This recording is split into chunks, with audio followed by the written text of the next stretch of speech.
भातकुली दर्यापूर मार्गावर बुधवारी रात्री भीषण अपघात घडला असून या दुर्घटनेत 4 जणांचा जागीच मृत्यू झाला आहे तर एक जण गंभीर जखमी आहे. सायद गावाजवळील हनुमान मंदिरासमोर आय10 आणि होंडा सिटी या दोन चारचाकी वाहनांची समोरासमोर जोरदार धडक झाली. धडक इतकी भीषण होती की दोन्ही वाहनांचा समोरील भाग पूर्णतः चकनाचूर झाला.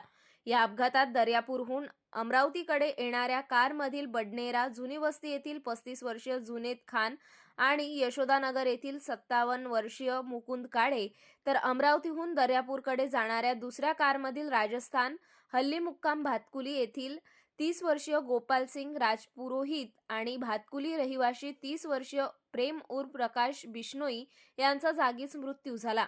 अपघाताची माहिती मिळताच भातकुली व वलगाव पोलिसांनी घटनास्थळी धाव घेत पंचनामा केला. अपघातामुळे काही काळ भातकुली दर्यापूर मार्गावरील वाहतूक विस्कळीत झाली होती. अतिवेग आणि निष्काळजी वाहन चालकामुळे अपघात झाल्याची शक्यता पोलिसांनी व्यक्त केली असून पुढील तपास भातकुली पोलीस करीत आहेत.